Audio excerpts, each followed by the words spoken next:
बिहार की राजनीति से जुड़ी एक बड़ी खबर सामने आई है। भारतीय जनता पार्टी के विधायक राजू कुमार सिंह को अदालत ने 4 साल की सजा सुनाई है और इसके साथ ही उन पर 25 लाख रुपए का जुर्माना भी लगाया गया है। अदालत के इस फैसले के बाद अब राजनीतिक गलियारों में इस मामले की चर्चा भी तेज हो गई है। यह मामला कई साल पुराना है। आरोप है कि राजू कुमार सिंह एक आपराधिक मामले में दोषी पाए गए हैं। लंबे समय तक चली सुनवाई के बाद अदालत ने उपलब्ध सबूतों और गवाहों के आधार पर अपना फैसला सुनाया। कोर्ट ने उन्हें 4 साल की कैद और 25 लाख रुपए के जुर्माने की सजा सुनाई है। अदालत के फैसले के बाद अब सबसे बड़ा सवाल यही है कि इसका उनके राजनीतिक भविष्य पर क्या असर पड़ेगा।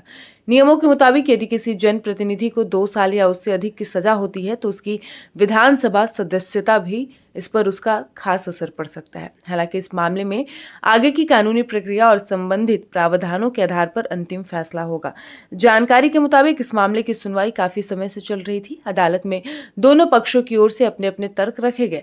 अभियोजन पक्ष ने आरोपों के समर्थन में सबूत और गवाह पेश किए, जबकि बचाव पक्ष ने अपने मुवक्किल को निर्दोष बताते हुए राहत देने की मांग की।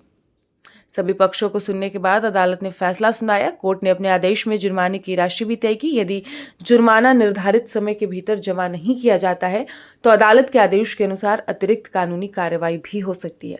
और इस फैसले के बाद राजनीतिक हलकों में भी प्रतिक्रियाएं आने लगी है।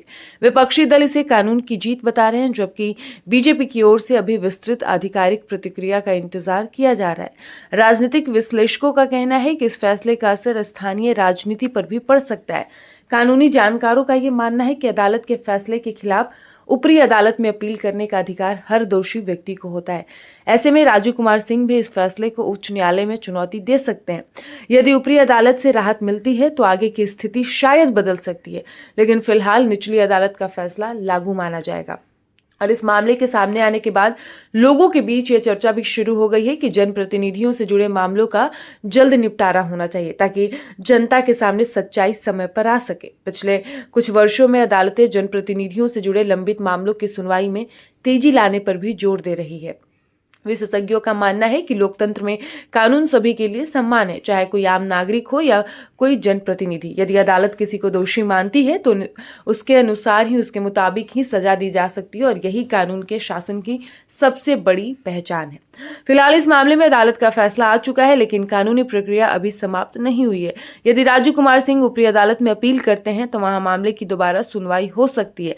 इसलिए इस प्रकरण पर आगे सभी की नजर बनी रहेगी। फिलहाल इतना तय है कि अदालत के इस फैसले ने बिहार की राजनीति में एक नई बहस छेड़ दी है। आने वाले दिनों में यह देखना महत्वपूर्ण होगा कि इस मामले में आगे क्या कानूनी कदम उठाए जाते हैं और इसका राजनीतिक प्रभाव किस तरह सामने आता है। तो चलिए एक बार जानते हैं कि आखिर ये पूरा मामला क्या था।